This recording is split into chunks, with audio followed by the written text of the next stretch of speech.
बल्दिया उस्मा नांदेड़ की online meeting में 23 में से 22 करारदादों को मंजूरी दे दी गई। इजलास में शहर में पानी की फराहमी और बंद पड़े स्ट्रीट लाइट्स जैसे उमूर पर भी बातचीत की गई।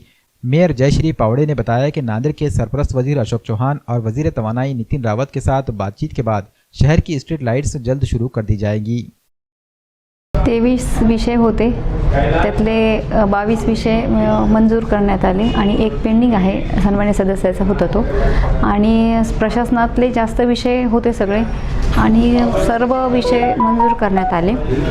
काही सदस्यांच्या त्यात ज्या समस्या आहेत की लाईट स्ट्रीट लाईट बंद आहे त्यावर चर्चा झाली, पाणी पुरवठ्याच्या विषयी थोडीफार चर्चा झाली आणि प्रशासन सज्ज आहे। कालच मीटिंग घेतली होती, लाईटचे लवकरात लवकर जे स्ट्रीट लाईट बंद आहेत त्यावर काय आपल्याला ॲक्शन घेता येईल, आम्ही सन्माननीय आमचे पालकमंत्री अशोकराव चव्हाण साहेब यांच्याशी चर्चा करून उच्चस्तरीय चर्चा त्या विद्युत मंत्र्यांशी ऊर्जा मंत्र्यांशी होत आहे आणि यातून लवकरच मार्गही निघेल आणि नागरिकांनीही तोपर्यंत सहकार्य करावं। मागच्या 3.5 वर्षामध्ये जेवढी थकबाकी होती ते जास्तीत जास्त या वर्षात आपण थकबाकी वीज बिलाची भरलेली आहे आणि याही पुढे तो टप्पा आम्ही लवकर टप्प्याटप्प्याने ते गाठणार यात काही शंका नाही। आणि लाईट पाण्याचं पण समस्या, नवीन सगळीकडे पंपिंग बसवलेले आहेत तर पाण्याचं शुद्धीकरणाचं आणि पाण्याचं वाढलेलं आहे आणि एक दिवस आड पाण्याच्या दृष्टीनं पण पावले आम्ही टाकत आहोत।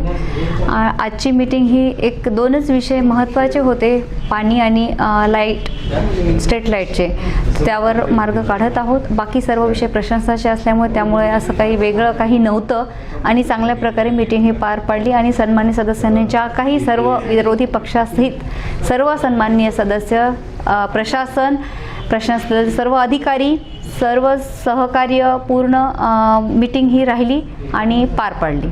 कपड़ों के किसी भी ब्रांड को पाइए एक ही छत के नीचे। जेंट्स के लिए नित नए कलर्स और डिजाइन के लिबास ब्रांड हब मेंस वेयर में।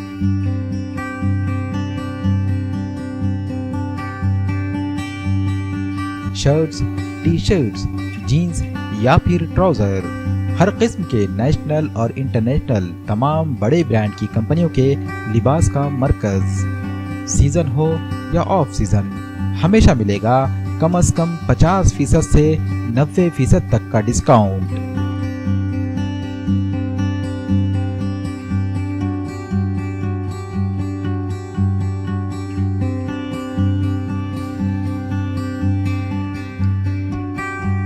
Brand hub men's wear, Bajaj अस्पताल के करीब, वजीराबाद, नांदेड़।